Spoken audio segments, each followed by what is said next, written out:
Hello friends, good evening. Indira civil services में आपका स्वागत है। मैं हूं अनुज पटेल। आज हम क्लास 7 की एनसीईआरटी शुरुआत करेंगे, सामाजिक एवं राजनीतिक जीवन भाग 2। और शुरुआती दौर में हम देखेंगे इसमें कि ये देखिए हमारी संसद है, पार्लियामेंट जिसे बोलते हैं। और इसमें आपको ये स्तंभ दिखें, अपने प्रतिनिधि हैं जो यहाँ आकर अपने आपका प्रतिनिधित्व तो करते हैं। ठीक है, तो विषय सूची में अगर देख लें तो इकाई 1 में क्या है, भारतीय लोकतंत्र में समानता की बात करते हैं। ठीक है, इकाई 2 में राज्य सरकार है, स्वास्थ्य में सरकार की भूमिका। ठीक है, अध्याय 3 में देखेंगे तो राज्य शासन कैसे काम करते हैं। इकाई 3 में अगर हम बात करेंगे यूनिट 3 में तो लिंग बोध जेंडर जिसे बोलते हैं, और लड़के और लड़कियों के रूप में बड़ा होना, औरतों में बदलती दुनिया और औरतों ने बदली दुनिया। ठीक है, वुमेन एम्पावरमेंट की जो युग है उससे रिलेटेड है। फिर हम बात करें अगर संचार माध्यम और विज्ञापन, फिर संचार माध्यमों को समझना और विज्ञापनों को समझना। ठीक है, ये चीज़ें हैं। इकाई 5 में देखेंगे तो बाजार से है, हमारे आसपास के बाजार और बाजारों में एक क्या है, कमीज। ठीक है, इस तरीके से टॉपिक मिलेंगे आपको। और भारतीय लोकतंत्र में समानता के लिए संघर्ष, फिर संदर्भ। और आज हम शुरुआत अगर करेंगे तो मुख्य शिक्षकों के लिए एक भूमिका, इसमें पूछा गया है कि शिक्षक की क्या भूमिका होनी चाहिए, क्या आपको पढ़ना चाहिए, क्या पढ़ाना चाहिए। टीचिंग स्किल से रिलेटेड थोड़ी सी चर्चा हम इस पर करेंगे। शुरुआत में मैंने इसमें से कुछ चीज़ें निकाली हैं जो काम की चीज़ें हैं, तो चलिए शुरुआत करते हैं। शुरुआत करने से पहले बोलना चाहूँगा कि हमारा चैनल इंदिरा सिविल सर्विसेज आपको कैसा लगा, हमारा पढ़ाया हुआ कैसा लग रहा। अगर कुछ कमी है तो हमें बताएं, हम उसमें सुधार करेंगे और अपनी राय अवश्य दें। और साथ ही मेरे चैनल को लाइक और सब्सक्राइब करें। ठीक है, तो बात करें तो एक शिक्षक के लिए क्या भूमिका होनी चाहिए। जैसे मैं टीचर हूँ, आपको कुछ बता रहा हूँ, तो मेरे लिए एक भूमिका है। तो नागरिक शास्त्र या सिविक्स जिसे बोलते हैं, और सामाजिक एवं राजनीतिक जीवन एक दूसरे के से बहुत भिन्न है। ठीक है, इसे नागरिक शास्त्र हुआ, सामाजिक एवं राजनीतिक जीवन एक दूसरे से भिन्न है। उनमें पाए जाने वाले मुद्दों में अंतर है, उनके लिए जरूर शिक्षण के तरीकों में अंतर है। इस बात को ध्यान में रखते हुए यह भूमिका सामाजिक एवं राजनीतिक जीवन के कुछ पहलुओं को स्पष्ट करने का प्रयास करेगी। कैसे करेगी देखिएगा। सामाजिक एवं राजनीतिक जीवन क्या है, आपसे पूछ दिया जाए क्वेश्चन, ऐसे ही इंटरव्यू में अगर पूछ दिया जाए, बेसिक पूछ दिया जाए, आपको पता होना चाहिए कि सामाजिक एवं राजनीतिक जीवन क्या है। तो सामाजिक एवं राजनीतिक जीवन माध्यमिक शाला स्तर पर समाज विज्ञान के पाठ्यक्रम में, ठीक है, ये सामाजिक विज्ञान है, एक तरीके से सोशल साइंस के पाठ्यक्रम में चले आ रहे हैं विषय, नागरिक शास्त्र की जगह लेने वाला एक नया विषय है। ठीक है, पहले माध्यमिक शाला में क्या होता था, 8 तक जाओगे तो 8 तक सिविक्स आपको पढ़ने को मिलती थी, तो फिर इसके बाद सोशल साइंस आपको पढ़ने को मिलती थी। अब सिविक्स की जगह आपको हर जगह माध्यमिक तक 10th तक जाओगे आपको, तो ये आपको सोशल साइंस के रूप में मिलेगी। जैसे सामाजिक एवं राजनीतिक जीवन नया विषय है। राष्ट्रीय पाठशाला की रूपरेखा 2005 में यह जोर देकर कहा गया कि नागरिक शास्त्र को छोड़ देना जरूरी है। हमने नागरिक शास्त्र को नहीं छोड़ा, बस इस शब्द को एक तरीके से देखा छोड़ दिया है। ठीक है, बाकी जो चीज़ें हैं वो चीज़ें सामाजिक एवं राजनीतिक जीवन में डाल दी गई। उसकी जगह लेने वाले नए विषय में सरकारी संस्था, उनके कार्यों को दिए जाने वाले महत्व को संतुलित किया गया है।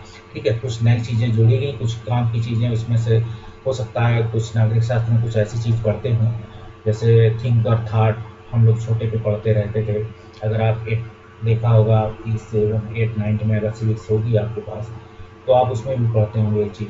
ठीक है, अगर आर्ट फैकल्टी में उस समय तक चलता था, जैसे 10+2 में सिविक्स एक समय चलती थी, 10+2 तक में भी सिविक्स काम था, लेकिन हम उसको पूरी तरीके से हम उसमें पॉलिटी या राजनीतिक विज्ञान को पढ़ते थे, इस तरीके से कह सकते हैं। जैसा कि इसके नाम से स्पष्ट हो जाता है कि इस विषय में आज के भारत की सामाजिक राजनीतिक आर्थिक जीवन के मुद्दों को केंद्र में रखा गया है। ठीक है, इसीलिए इसमें रखा गया, इन तीनों पहलुओं को सामाजिक और राजनीतिक जीवन के इसके अंग बना दिए गए हैं, इसीलिए इसे सोशल साइंस कहा जाता है। सामाजिक एवं राजनीतिक जीवन की शिक्षण पद्धति क्या है, तो देखिए जीवन की वास्तविक स्थितियों को उपयोग इस विषय को पूर्व के नागरिक शास्त्र विषय की एक अलग पहचान देता है। ठीक है, जो है क्या कहते हैं, ये जो विषय है सामाजिक एवं राजनीतिक जीवन, ये नागरिक शास्त्र विषय से एक अलग पहचान देता है। अवधारणाओं के शिक्षण में वास्तविक जीवन की स्थितियों का उपयोग इसलिए किया जाता है क्योंकि ये समझा गया है कि बच्चे ठोस अनुभव के आधार पर सबसे बेहतर सीखते हैं। ठोस का मतलब है कि आपको एकदम व्यवहारिक प्रैक्टिकल बातों को दिखा के, चित्र के माध्यम से या सोशल समाज में जो घट रही घटनाएं हैं उनको आपके सामने चित्र या उसका वर्णन करके आपको दिखाना, तो इससे आप अच्छी तरीके से सीख सकेंगे। इसलिए इस चीज़ में माध्यमिक पाठशाला के बच्चे कक्षा में कई पारिवारिक एवं सामाजिक, जिसमें कहते हैं मामलों के जो अनुभव और विचार लेकर आते हैं, उनमें निकलने वाली सामग्री का इस विषय के शिक्षण में उपयोग किया गया है। भारत के संविधान के मूल्यों के अनुरूप इस मुद्दों की तार्किक समझ बनाने व इसका विश्लेषण करने की बच्चों की क्षमता का विकास करना। ठीक है, जैसे कोई तार्किक समझ किसी टॉपिक पे आप भारतीय संविधान के मूल्यों के अनुरूप मुद्दों को तार्किक समझ बनाएं। ऐसा ना हो कि आप भारतीय संविधान के मूल्यों को तोड़ दें, पता लगा संविधान में कुछ और दिया है, आप अपने ही समझ से कुछ और पढ़ा जाए, अपनी ही समझ से कोई और धर्म और भाषा पढ़ा दें, पता लगा संविधान का तो उल्लंघन हुआ ही हुआ और समाज में भी जो है एक दुर्भावना और कट्टरतापन फैलाई। तो ये नहीं होना चाहिए। ठीक, तो इन चीज़ों से बचना है। इसका विश्लेषण करने की बच्चों की तार्किक क्षमता का विकास करना भी सामाजिक एवं राजनीतिक जीवन का एक लक्ष्य है, इसे मानेंगे। शिक्षण की इस पद्धति में अवधारणाओं को बांधने के लिए परिभाषाओं का उपयोग करने से बचा गया है। सिविक्स में पहले क्या होता था कि लास्की के अनुसार, ग्राम्सी के अनुसार कह दें, या जैसे डाइसी के अनुसार, ये सब चीज़ें पहले चलती थी कि इनकी कथन के आधार। अब क्या है, अब इन परिभाषाओं से बचा गया है। इसकी बजाय वृत्तांतों, समस्या अध्ययनों, केस स्टडीज दे देंगे। आपको जीएस के 4th पेपर के यूपीएससी या स्टेट पीसीएस में आपको केस स्टडीज मिलेंगी। तो ये टॉपिक आपको एथिक्स से रिलेटेड या एक समझ के लिए बहुत अच्छा है। इसीलिए मैंने इस टॉपिक को आपके सामने रखा है कि आप इस चीज़ को समझें, जानें। ठीक है, छोटा सा टॉपिक है, बहुत ही कुछ उपयोगी चीज़ें हैं जो आपके जीवन में बहुत सारी चीज़ें समझने का मौका और समझाने का आपको मौका मिलेगा। तो आप इन चीज़ों को अगर समझे रहेंगे तो किसी को बताने में आपको आसानी रहेगी एक टीचिंग के रूप में। ठीक है, हो सकता है आप पढ़ें और हमसे अच्छा बता जाएं, हम तो आपको बता रहे हैं उससे भी अच्छा आप बताएं। अवधारणाओं को समझाने के लिए किया गया है। इन वृत्तांतों में ही अंतर्निहित अवधारणाओं को और स्पष्ट करने के लिए, ठीक है, बीच बीच में क्या किया गया, पाठ के अंत में दिए गए प्रश्न काम आते हैं, लक्ष्य होते हैं इनके। यह लक्ष्य यह है कि सीखने वाले अपने अनुभव के, स्वयं के अनुभव की, ठीक है, जो सीखने वाले हैं जिसको आप सिखा रहे हैं वो स्वयं के अनुभव और अनुभव से अवधारणाओं को समझें। ठीक है, लक्ष्य क्या होना चाहिए, उनका स्वयं का अनुभव हो, चाहे चित्र के माध्यम से हो, चाहे समाज में घट रही घटनाओं के माध्यम से हो। तो उनके सामने एक विजुअलाइजेशन, पिक्चराइजेशन जैसी घटना घट रही होगी, जैसे पिक्चर हॉल में कोई पिक्चर चलती है तो आपको जैसे कोई घटना देखते हैं तो आपको पता लगता है कि पिक्चर के बाद में ये निर्णय आएगा, कुछ आपको समझने लगते हैं। तो इसी तरीके की है कि और उनके बारे में अपने ही शब्दों में लिखें। बहुधा इसका अर्थ यह निकलता है कि पूछे गए प्रश्नों का कोई एक ही सही जवाब नहीं हो सकेगा। ठीक है, आपको बहुत सारे प्रश्न उत्तर हो सकते हैं। सेम चीज़ होती है आपके जीएस के 4th पेपर में केस स्टडीज लिखने का, उसमें आप कई तरीके से लिखा जा सकता है, इसलिए उसका कोई क्राइटेरिया नहीं होता है, कुछ खास और मॉडल आंसर नहीं होता है केस स्टडीज का।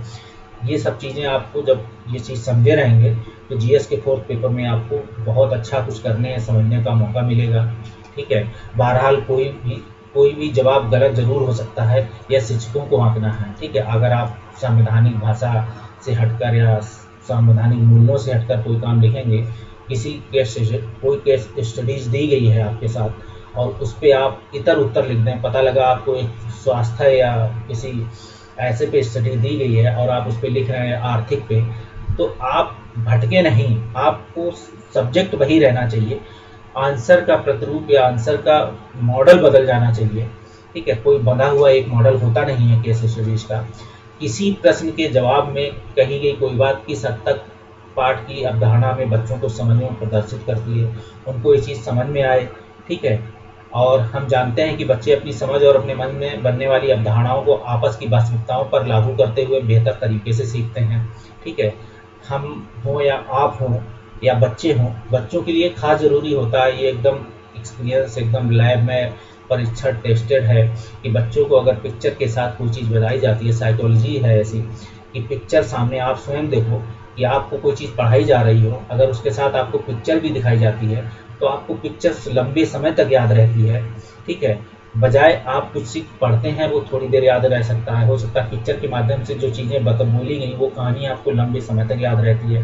कहानी होती है, कहानी के रूप में चीज़ें व्यवहारिक होती हैं, समाज में घट रही घटनाओं से रिलेटेड होती हैं, इसलिए आप उसको लंबे समय तक याद रखते हैं और दिमाग में बनी रहती हैं। इन्हीं सब टेक्निक्स को एक शिक्षक के लिए, एक बच्चों को सिखाने के लिए इसमें चीज़ें बताई गई हैं कि यही टेक्निक शिक्षक को अपनानी है।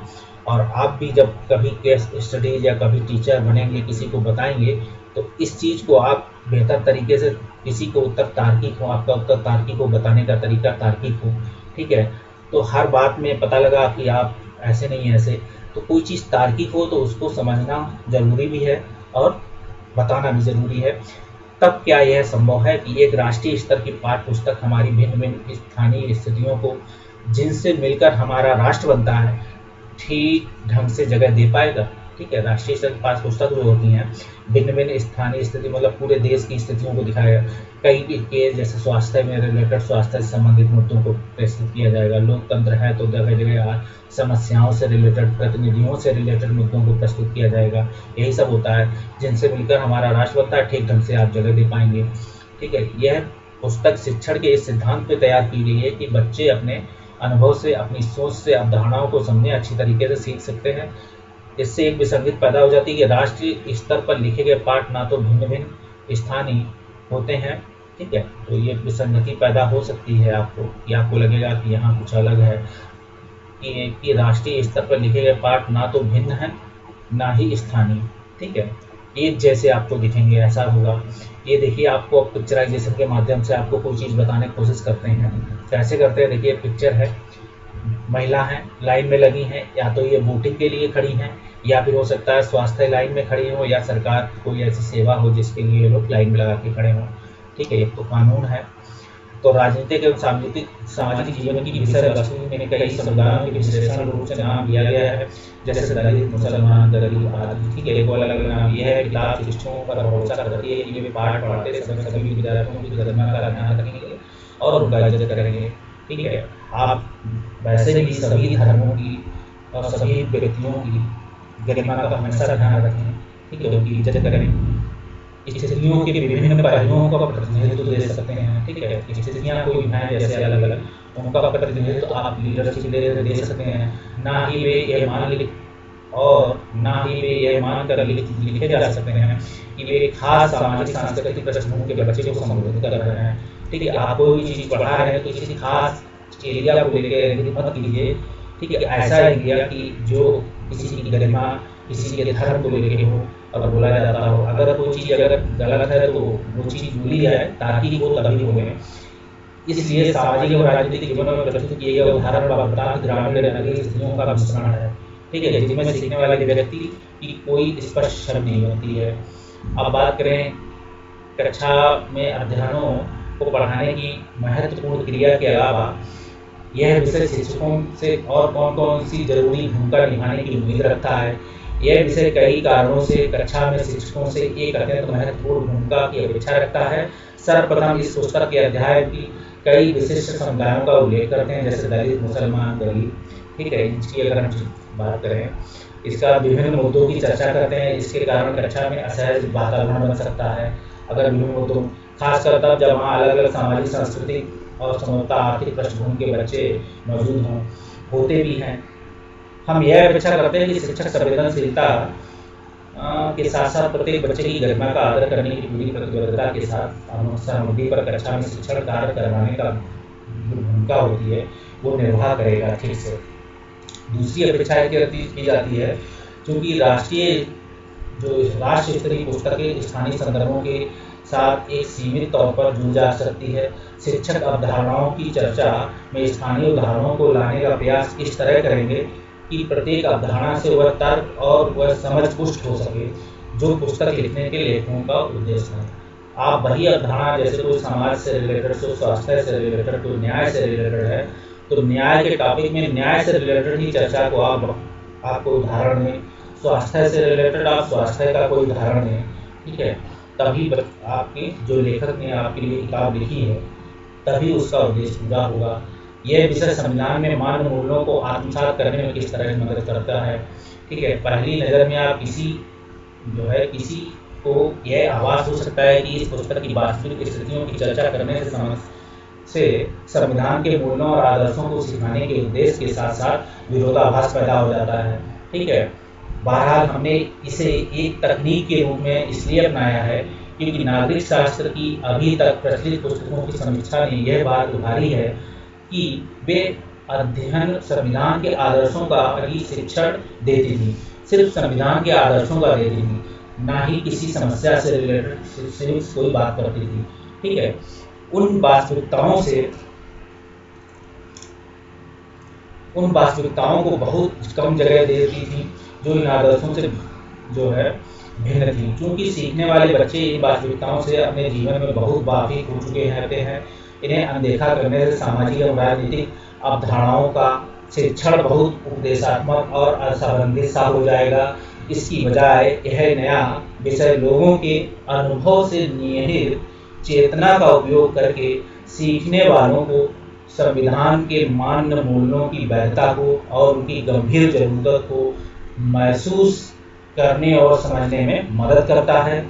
साथ ही विषय की यह शिक्षण पद्धति बच्चों को इन मूल्यों को व्यवहार में लाने के लिए लोगों के संघर्षों की भूमिका समझने का अवसर भी देती है। हम सभी को ये चीज़ पता है कि जैसा शिक्षण बच्चे को, जैसे क्या है, बच्चे जब छोटे होते हैं तो पहली शिक्षा उनके माता पिता होते हैं, जैसी उन्हें शिक्षा मिलती है वैसा वो सीखते हैं। फिर वो समाज में जाते हैं, समाज से सीखते हैं। फिर खेलने के साथ साथ वो स्कूल जाना शुरू करते हैं। तो अगर स्कूली शिक्षा में जो होता है, पहला टीचर आपको मिलता है जो ऐसी उसकी समझ जो आपको समझाता है। अगर आपके साथ लोग बुरा व्यवहार करता है तो आपके मन में अंतर चेतना में कुछ बनने लगता है वैसी चीज़ें। अगर आप चीज़ों को समझते हैं, धीरे धीरे जानेंगे, आप बड़े हो गए होंगे तो चीज़ों पिछले की तुलना कीजिए कैसे हमारे साथ किसी टीचर ने या समाज में किसी व्यक्ति ने कौन सी टीचिंग दी थी जिसको लेके आपको घर पे भी डांट पड़ी, या आपने कोई ऐसा काम किया जिसको लेके घर पे काम हुआ, किसी ने आपको कोई शिक्षा दी, आप गए आपने वो काम कर दिया, उससे रिलेटेड पता लगा आपके घर शिकायत पहुँची और आपकी पिटाई या डांट हुई।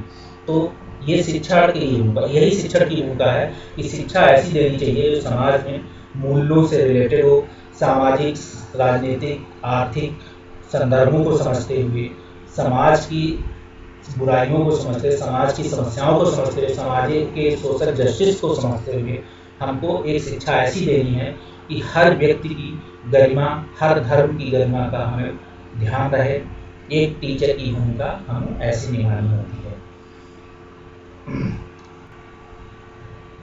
अब साथ में जो कक्षा है उसके पुस्तक में मुद्दे दिए गए हैं, कौन कौन से मुद्दे दिए गए हैं। भारतीय लोकतंत्र में समानता, इसमें समानता पे बहुत चर्चा की गई है और आपके यूपीएससी टॉपिक के लिए समानता, स्वतंत्रता, न्याय, इनसे रिलेटेड सोशल जस्टिस आपको समझने में बहुत मदद करेगा, ये ध्यान रखिएगा। इसीलिए मैंने कुछ चीज़ें निकाली हैं बताने के लिए। निहायत जरूरी भूमिका को समझना कक्षा 7 की किताब का मूल सूत्र है। यह सूत्र किताब की एक इकाई की विषय वस्तु भी है, ठीक है, इस इकाई की एक विषय वस्तु भी है। इसके अलावा किताब में 4 और इकाइयाँ हैं, राज्य शासन, जेंडर, संचार माध्यम और विज्ञापन का बाजार। ये सब इकाइयाँ हैं, इनके 2 पाठ्यक्रम हैं इसमें। हाँ, मुझे देखिए, अब देखिए चित्र के माध्यम से कैसे चल रहा है, ठीक है। आपको चित्र से, जैसे आप कॉमिक्स पढ़ते थे बचपन में, नागराज या चौधरी चाचा, तो ये सब क्या थे, कॉमिक्स के वर्जन थे। तो इसी तरीके से ये भी है, आपको कॉमिक्स याद रहते थे, छोटे ही थे लेकिन आपको पढ़ाई की हर चीज़ याद नहीं रहती थी, लेकिन कॉमिक्स याद रहता था कि हाँ नागराज ने ये काम किया, चौधरी चाचा ने ये काम किया, और ये तो मैं भी अब नाम भूल रहा हूँ बहुत सारी कॉमिक्स की जो मैंने पढ़े हुए थे। हाँ, मुझे लगता है इससे प्यार और दुलार को एक अलग तरह से जाहिर करने का मौका मिलता है। मैं इस ब्रांड को आजमा कर देखना चाहूँगी, ठीक है। ये लेडी ये कह रही है, सुप्रिया मैडम, ठीक है, ये मैडम उनको एक ब्रांड दे रही हैं। तो कोई ब्रांड होगा तो सेल लिखा हुआ जायसवाल की ब्रांड किसी दुकान पे खड़ी हुई है, या तो ये महिला अपने ब्रांड का प्रचार कर रही है तो इन्हें अपना ब्रांड दे रही है चेक करने के लिए, ठीक है। तो ये सारी चीज़ें हैं। ये है कि संचार माध्यम और विज्ञापन, ठीक है, शिक्षकों के लिए ये एक आचार है, तो इसकी अभी हमें खास ज़रूरत नहीं है, इसमें आ गया गलती से। अब हम शब्द संकलन की बात करें, आपको देखिए कुछ इस टॉपिक में एक चीज़ और भी है कि आपको शब्द भी बताते चलेंगे कि जैसे साप्ताहिक बाजार क्या है, माल क्या है, थोक क्या है, बाजारों की श्रृंखला क्या है। इसको एनसीईआरटी ने अपनी लाइन में समझाने की कोशिश की है, और यही जब कोई पूछे कि साप्ताहिक बाजार क्या होते हैं, तो आप इस लाइन को बेहतर तरीके से बताएंगे तो उसको समझ में भी आएगी।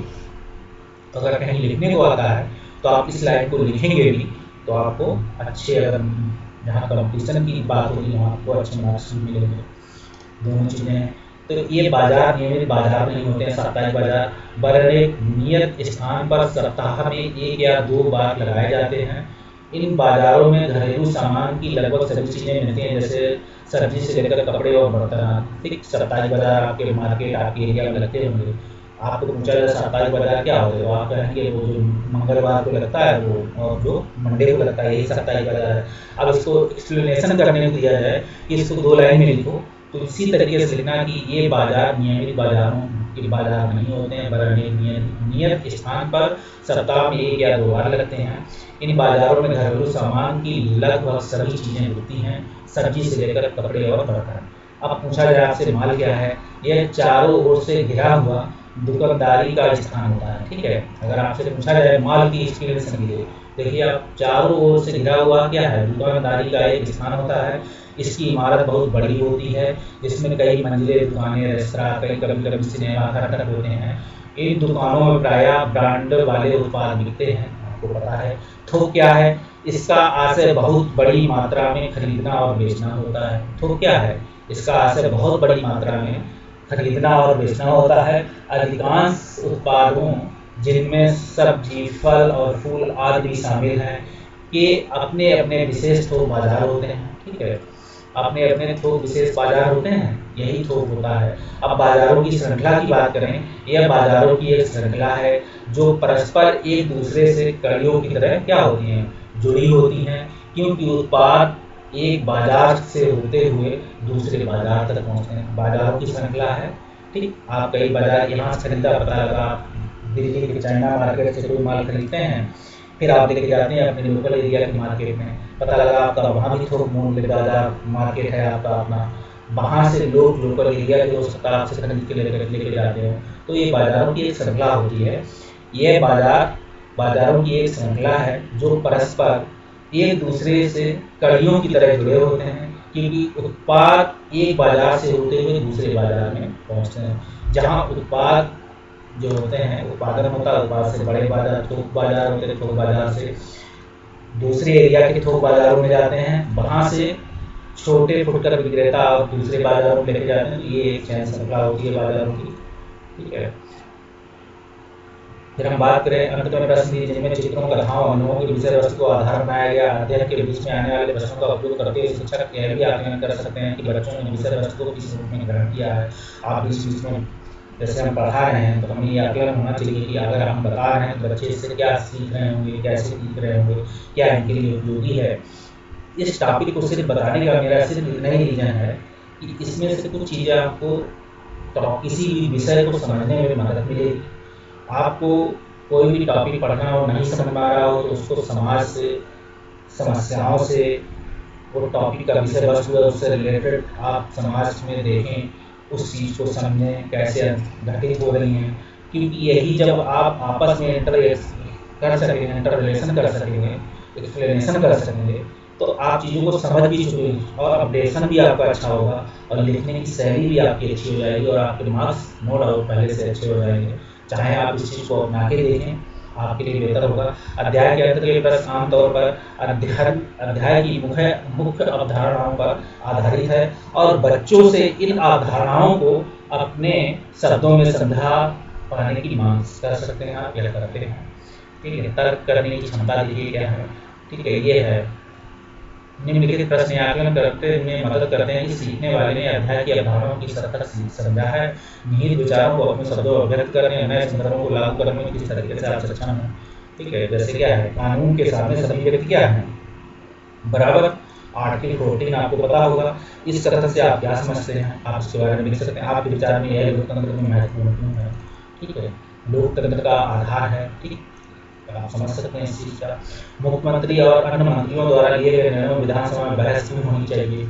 आप जब आगे पढ़ेंगे तो इन चीज़ों को समझेंगे कि मुख्यमंत्री या मंत्रियों द्वारा निर्णयों पर बहस, क्योंकि जो भी मंत्री या मुख्यमंत्री है वो प्रदेश लेवल की जनता पर्सन टू पर्सन है। ऐसा नहीं कि जिसने वोट दिया सिर्फ उसके लिए मुख्यमंत्री उत्तरदायी है, अन्य व्यक्तियों के लिए नहीं है। या अन्य मंत्री जो सिर्फ अपनी पार्टी के लिए उत्तरदायी है और अपने जिन लोगों ने वोट दिया उनके लिए उत्तरदायी नहीं, वो पूरे प्रदेश के लिए उत्तरदायी है। और प्रदेश का हर व्यक्ति उस व्यक्ति से अपने सवाल पूछ सकता है अपने प्रतिनिधियों के माध्यम से विधानसभा में। इसलिए बहस होना चाहिए। आपको पता हो ये चीज़। क्या आप ऐसे 2 तरीके बता सकते हैं जिनके द्वारा आप सोचते हैं कि विज्ञापन का प्रभाव लोकतंत्र में समानता के मुद्दे पर पड़ता है? ठीक है, आप विज्ञापन का प्रभाव अब आप देखिए, जैसे आज मॉडर्न युग में टीवी पर क्या है, चाहे मीडिया हो, चाहे 44 चैनल हो, चाहे और कोई चैनल हो, तो लोकतंत्र में समानता के मुद्दों पर प्रभाव पड़ता है। बल्कि अब यूट्यूब देखिए, यूट्यूब वाले जो चैनल होते हैं, यूट्यूब पे भी जैसे जैसे लाइक सब्सक्राइब बढ़ते जाते हैं तो यूट्यूब पे क्या होता है, उस पर ऐड बढ़ते जाते हैं।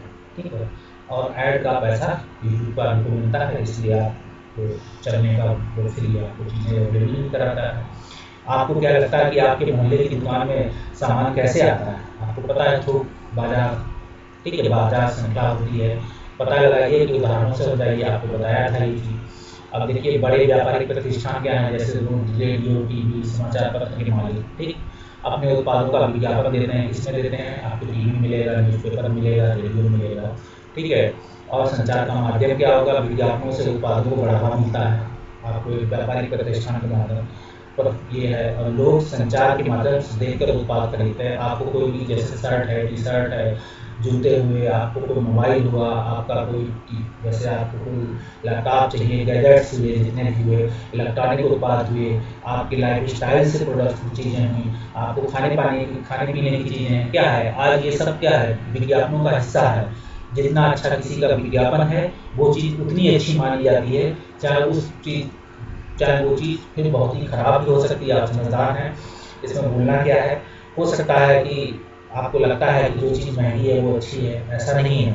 लेकिन विज्ञापन का प्रेजेंटेशन ऐसा है आज, ठीक है, जो अपना मार्केट है या जिसे कहते हैं ह्यूमन रिसोर्सेज है, उसको इस तरीके से प्रेजेंटेशन करता है कि आपके माइंड को पढ़ना जानता है। ठीक है, कि आज की युवा पीढ़ी, आज की मध्यम पीढ़ी, आज की गरीब या आज के जो गरीब वो रिच फैमिलीज हैं, उनको पसंद क्या है, तो उनको उनकी पकड़ पता, उनकी नस पता है, कमजोरी पता है कि इनको ये चीज़ प्रेजेंटेशन करेंगे, उनको वो चीज़ पता होती है। और वो सर्वे के द्वारा किसी ना किसी NGO से सर्वे करवा लेते हैं, उससे वो चीज़ देखते रहते हैं आपके आंकड़े डेटा की लोगों को क्या पसंद है, और ट्रेंड देखते रहते हैं कि क्या चल रहा है मार्केट। तो मार्केट इन्हीं सब विज्ञापनों से भरा है। आप जितना अच्छा अपना प्रेजेंटेशन देंगे, आपका उत्पाद उतना अच्छा है। आपका अंदर कुछ भी हो, उससे कोई मतलब नहीं है। आप अंदर जैसे नहीं कहते हैं कि उनकी दुकान फीके पकवान वाली कहावत है, हम लोग मुहावरे में जानते हैं। तो आज यही कॉन्सेप्ट चल रहा है कि अंदर खोखले हैं, लेकिन ऊपर से भले ही कुछ भी पेंट लगा हो, तो वो चलता है। सब खरीदते हैं, पैसा वापिस उन्हें व्यापारिक प्रतिष्ठानों को जाता है। प्रसाद की पाठक के लिए लाभ देखिए, एक शर्ट है, आपका विज्ञापन है। हो सकता है इसे बनाने वाले ने इसमें जो भी लागत लगाई हो सकता है बाहर से माल आया हो, उसमें बटने लगी हो सकता है चाइना से आई हो सकता है इसका कपड़ा भी चाइना से आया हो, यहाँ बना। अब इसकी कास्ट मुश्किल से पता लगा कितना है, इसकी कास्ट हो सकता है टोटल कास्ट हो सकता है 25 रुपये 30 रुपये हो, और तो लाभ 600 रुपये है, विज्ञापन 300 रुपये है, भंडारण आज 100 रुपये है, क्रय मूल्य 200 रुपये है। ठीक है, तो इस तरीके से पता लगा इसको, इन्होंने सारी चीज़ें जोड़ के मार्केट ऐड जोड़ के आपको लाइफ स्टाइल में दिखा दिया, और इसके आपसे ले लिए उन्होंने 2000 रुपये, 1200 रुपये, 2000 रुपये, 3000 रुपये।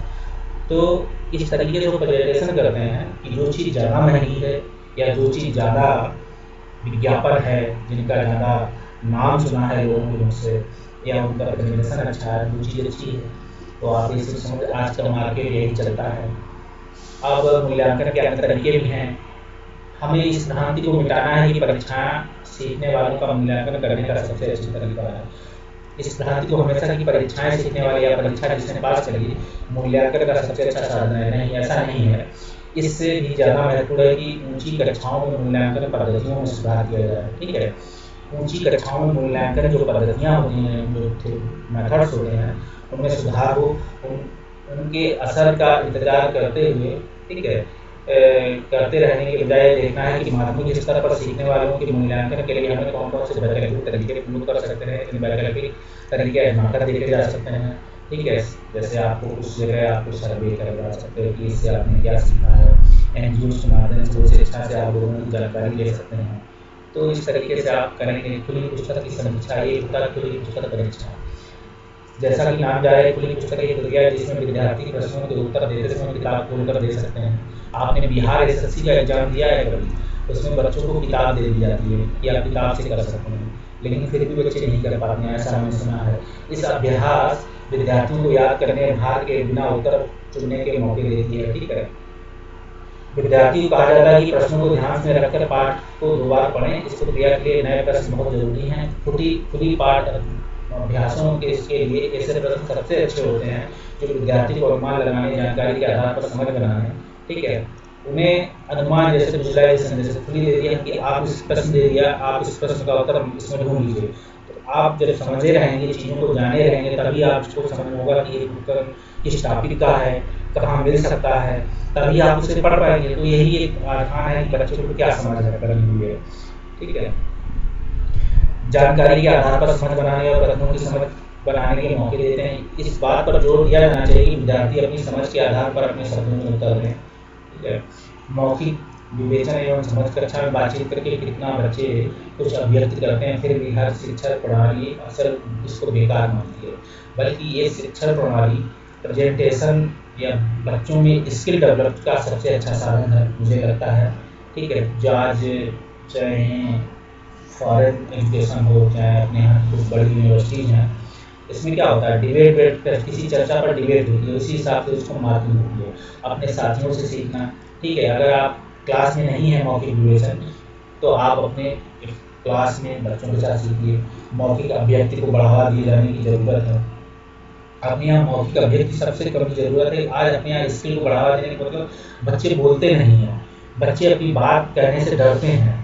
ठीक है, या बात कहते हैं तो मन में छिपा लेते हैं, कहना नहीं चाहते। या जैसे हमने पिछली कक्षाओं में पढ़ा था पंचायत में कि सूरजमल अपनी बात पंचायत के सामने नहीं रखा, शायद उसके अंदर हिचक है, डर है, नहीं बोलना चाह रहा। ठीक है, या नहीं बोल पाया, कुछ डर है।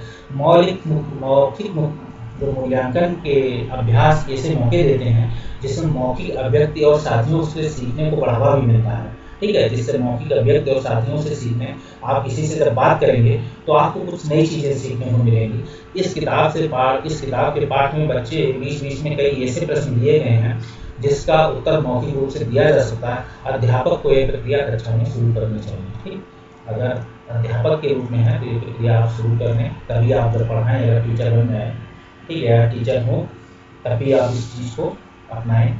सामूहिक परियोजना क्या होता है? सामूहिक परियोजना कार्य भी विद्यार्थियों का मूल्यांकन करने का एक तरीका है। बाल पेपर तैयार करने की परियोजना का उदाहरण इस किताब में दिया गया है। ऐसी परियोजनाओं को औचित्यपूर्ण उम्मीद रखनी चाहिए और यह ध्यान रखना चाहिए कि विद्यार्थी खुद क्या कर सकते हैं। परियोजना कक्षा में ही होनी चाहिए। ठीक है, उसे गृह कार्य में नहीं देना चाहिए। इस किताब में दिए गए कई प्रश्नों को परियोजना में बदला जा सकता है, हमको ये चीज़ पता है। ठीक है, सामूहिक परियोजना है कि बच्चे आपस में ग्रुप बना के इस काम को करें, समझें। ठीक, तो यही है। और इस तरीके से कुछ चीज़ें थी जिसे मैंने समझाने की कोशिश की। बाकी इसमें और कुछ खास नहीं है। ये मान चलिए आपको कम्युनिकेशन स्टडीज से रिलेटेड, कभी समाज या संविधान, आर्थिक, सामाजिक, राजनीतिक जीवन से रिलेटेड कोई पिक्चर, कोई समस्या, कोई जस्टिस, कोई और भी कोई चीज़, जैसे आर्टिकल 15 एक मूवी बनी थी, उसमें भी चर्चा हुई थी क्या समाज का मुद्दा था, क्या था, लेकिन वो एक समझ बेस पे आधारित था। आर्टिकल 15 को आप अच्छी तरीके से बात कीजिए, आपको इस एक मुद्दे को ईजिली समझ पाने में मदद मिलेगी और एक प्रशासनिक सेवा का अधिकारी को क्या करना चाहिए वो मदद मिलेगी। ये सब चीज़ें आपको मेथड सीखने में, लिखने में मददगार, कारगर साबित होंगी। इसीलिए मैंने इस टॉपिक को बताया। इसमें से कोई भी चीज़ आपको यूपीएससी में मिलेगी नहीं, आपको क्वेश्चन नहीं मिलने वाला, लेकिन इन चीज़ों से रिलेटेड आप अपने क्वेश्चन को पुट आउट करेंगे तो आप अच्छे से लिख सकेंगे, या आप कोई चीज़ पीटी का एग्ज़ाम है तो उसमें आपको आप मिक्सर बेस्ड क्वेश्चन है तो आप लिख करके, तो अगर आपको उसमें नेगेशन थ्योरी अपनाना है तो नेगेशन थ्योरी के साथ आप विजुअलाइजेशन कर सकते हैं कि टॉपिक में ये समस्या ये ऐसे हो सकता नहीं है। अगर आपको कोई क्वेश्चन नहीं आता आपको पता होगा, वहाँ थोड़ा बहुत आपको फायदा मिलेगा। बाकी आपकी एक समझ डेवलप होगी इन चीज़ों से, और आप आगे चल के अगर शिक्षक बनेंगे तो एनसीईआरटी अगर पढ़ रहे हैं तो आप इस मेथड्स को, आप इस स्किल्स को अपने बच्चों को पढ़ाते वक्त अपने क्लास के बच्चों की गरिमा, उनके स्वास्थ्य, मानसिक स्वास्थ्य को ध्यान में रख के उनके सामने प्रेजेंटेशन देंगे, उन्हें अच्छी तरीके से समझा सकेंगे। यही मेरा एक उद्देश्य था इस टॉपिक को बताने का। ठीक, सो थैंक यू। बाद में और आगे भी आपसे चर्चा होती रहेगी। तो इसमें सिर्फ मेन चीज़ यही था कि शिक्षकों के अमुख एक विषय सूची थी, अमुक मूल्यांकन में शिक्षकों की मदद के लिए कुछ विचार थे जिसको मैंने आपको बताने की कोशिश की। बस इसमें मिलने वाला आपको कुछ नहीं है। आप ये जब भी देखें तो जब फ्री टाइम हो, आपको लगे कि जब अगर ज़्यादा लगे कि अभी टाइम किल हो रहा है तो आप मत सुनिए, क्योंकि आपको इससे बहुत चीज़ें रिलेटेड नहीं मिलने वाली कुछ। So thank you, good night, bye bye.